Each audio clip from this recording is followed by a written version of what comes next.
I don't know anybody who thinks that feedback conversations work, whether that's in your family or with your friends or in your organization, whether you have it to give or something, unsolicited advice or criticism or offhand comments or your performance review are being aimed at you, the feedback conversations are dreaded and often dismissed. And so what's interesting is that the usual response is to teach givers how to give more effectively. So organizations send all their managers and to teach them how to give more skillfully and more persistently.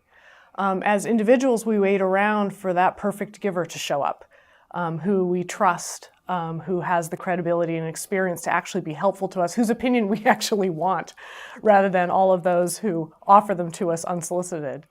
And it occurred to us that actually we've been going about this backwards. Focusing on teaching givers how to give is a push model of learning, right? I figure out what you need to learn, and I push you to learn it.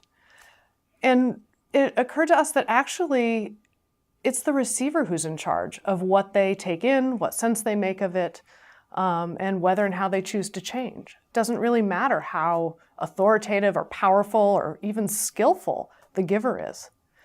The real leverage here is in teaching all of us, particularly those of us who are in leadership or who are parenting or in relationship with other people, that core human challenge to try to see yourself and to take other people's input to learn how you impact those around you. I think we have a really conflicted relationship with feedback.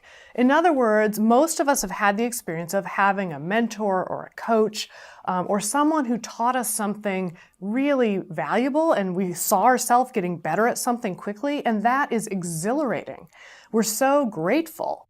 And yet, all of us also have the experience of getting painful, cutting, unfair, off-base, poorly delivered feedback that not only wasn't helpful to us, but was actually damaging. And I think that conflictual relationship really reflects the fact that feedback sits at the junction of two core human needs.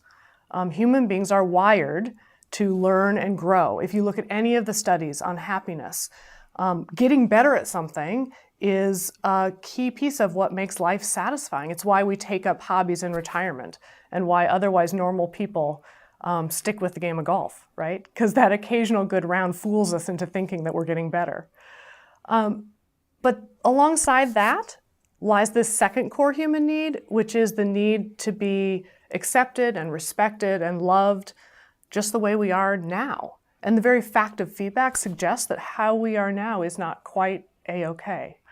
And I don't think that tension is going to go away, but understanding that that's why we sometimes love it and sometimes really hate it helps us understand why it's part of the condition of being human.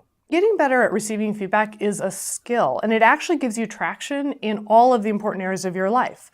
So at work, what the research shows is that people who solicit negative feedback, and in the literature what that means is that they're not just fishing for compliments, they're actually asking, what could I improve? Those people adapt more quickly to new roles, they report higher satisfaction, and they get higher performance reviews. So not only do they actually accelerate their own learning, they also change the way other people see them. If you look at the marriage research, John Gottman up in Seattle, who studies marriage, has found that a spouse's willingness to take input or coaching from their partner is a key indicator for happy, stable marriages. Now, that's true even though most of us find our spouse's chronic complaints about our character flaws, we don't think of them as feedback, we think of them as them being annoying. But our willingness to actually hear that is key to the stability of the marriage. And, when I think about how I parent my kids, the most important thing I can do is actually show them how I respond to setbacks at work or the criticism from my mother-in-law. That's going to do more for how they respond to a bad grade or a bad call in the baseball game than all my lectures combined.